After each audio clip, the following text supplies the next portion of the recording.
UDL Standards and Guidelines for Research and Practice. This presentation was developed by a colleague of mine, Dr. Anya M. Minova from George Mason University, but I will be presenting the information. This is Dr. Shante Singer. Welcome to Week 3, Learning Module 2. In the last module, we talked about the origins of UDL and Universal Design in Architecture.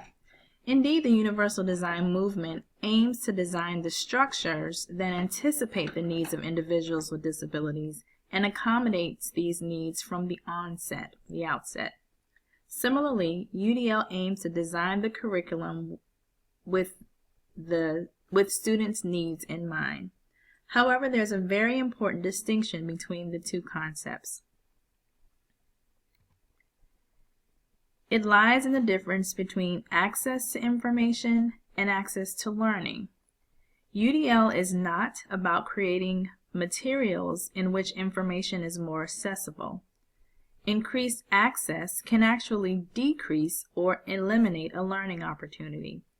Thus, while Universal Design provides the greatest amount of support possible at all times, UDL requires careful attention to the goals of any given learning experience so that a balance of challenge and support can maximize the learning opportunity. In other words, if the goal is to decode unfamiliar words, having the computer read aloud words may be counterproductive, even for students with dyslexia. At the same time, if the goal is to learn a science concept, text-to-speech might enhance the learning opportunity for a student with reading difficulties. UDL is rooted in neuroscience research such as the zone of proximal development, scaffolding, mentors and modeling, and strongly aligns with Vygotsky's theory of constructivism and Piaget's theory for cognitive thinking. UDL principles are linked to the broad learning networks in the brain. Affective networks enable us to engage and interact with learning. Learning is further broken down within these networks. Recognition networks enable us to identify and understand information and concepts. So providing flexible ways of presenting information will support recognition networks. And strategic networks enable us to plan, execute, and self-monitor actions and skills. That is when multiple ways of action or expression support diverse strategic networks. In order to be able to implement UDL in the classroom, we need to apply principles or UDL principles to 4 curricular components: learning goals, or what students are expected to learn; instructional materials, or in other words, the media and tools used for teaching content; instructional methods, or the manner in which the student is taught; and assessments, or the method for measuring student learning. Thus, UDL principles are infused throughout. Please note that the UDL framework is based on how we learn and is not tied to any one learning environment. In other words, it applies to many different settings. The UDL guidelines are organized by principles, which are the multiple means of engagement, which are in green, multiple means of representation, which is in pink or purple, and multiple means of action and expression, which are in blue. They also include guidelines and checkpoints. Your textbook provides an excellent overview of these guidelines and checkpoints, as well as how these translate into classroom practice. I will also mention all of them in my presentation and briefly mention what areas of research provide evidence for each checkpoint. Please note that I do not expect that you will memorize these. Rather, I hope throughout the semester you will get a chance to understand what they mean and how they can be implemented. Very recently, CAS suggested changing the order of UDL principles to start with multiple means of engagement. However, they've kept the original number for guidelines and checkpoints. So don't be surprised that we are starting with guideline number 7. Goal setting is an essential aspect of self-regulation. It can be achieved by using explicit instruction and scaffolding goal-setting strategies for empowering students to set their own goals. Evidence-based strategies such as reminders, models, and checklists also exist to identify coping mechanisms.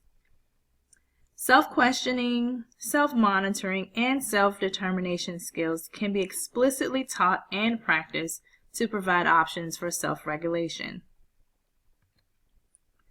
Prompts and scaffolds for visualizing desired outcomes, as well as the use of rubrics to explicitly state goals and objectives, offer the reminders of both the goal and its value in order to support students in sustaining effort and concentration.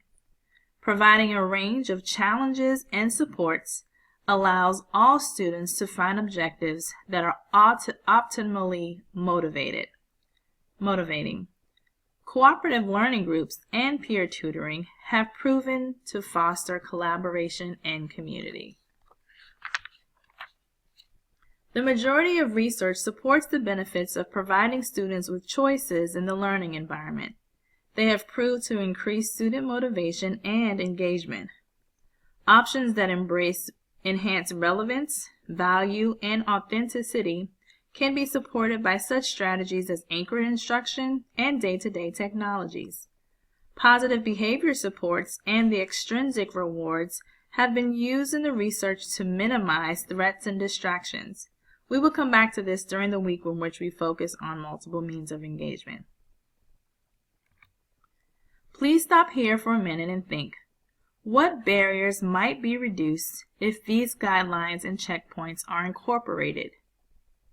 Can you think of your students and their diverse characteristics? Who could benefit from multiple means of engagement?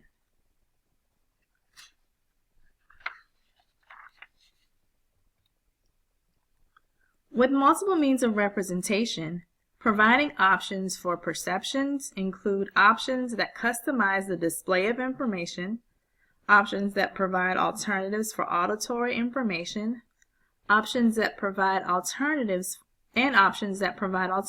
for visual information. Options that customize the display of information are based on existing research in the area of layout design, color representation, large print, flexible text size, flexible amplitude of speech, sound, color, and so on. Research on captioning and bimodal presentation of information supports the second checkpoint. Evidence that illustrates the benefits of text-to-speech, audio-visual presentation, and Braille has been used to create the third checkpoint, which is offering alternatives for visual information. Checkpoints under the options for language and symbols guidelines are based on the research in the area of vocabulary supports and instruction. Images and pictures, symbols, strategies for story grammar and sentence structure, text-to-speech to support decoding, multimedia to support second language acquisition, and the use of videos, diagrams, images, music, animation, and other media support diverse learners.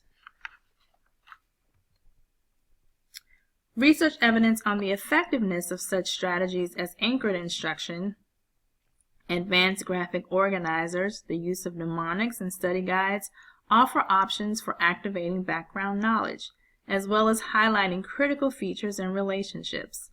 Explicit prompts, strategy instruction, and chunking of information have proven to guide information processing. Finally, strategies such as note-taking, visual imagery, and explicit teaching for transfer support students' memory and generalization or transferability of information. Once again, please stop here for a minute and think. What barriers might be reduced if these guidelines and checkpoints are incorporated? Can you think of your students and their diverse characteristics? Who could benefit from multiple means of representation? Save this thought till next time when we talk about multiple means of representation.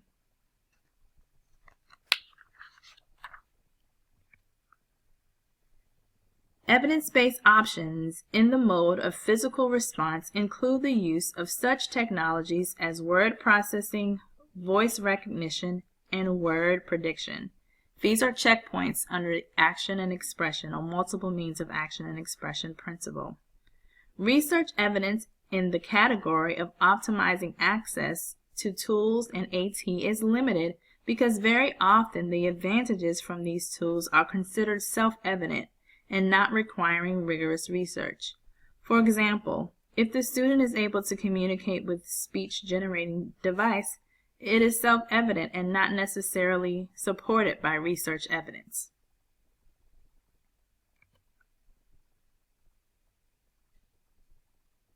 Some of the media for communication that can be found in existing research base include word processing, audio recording, video or film, multimedia, images, drawing, animations, graphics, and so on.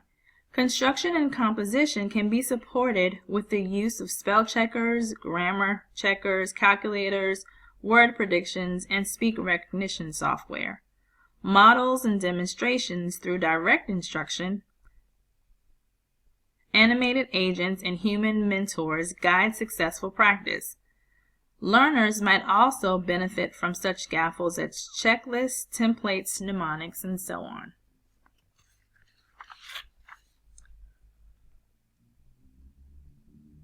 Research shows that explicit instruction is necessary for effective goal setting, as well as strategy development. No technology and technology-based concept maps and graphic organizers can support planning and facilitate managing the information. Guiding questions have been used in research on self-monitoring and curriculum-based measurements.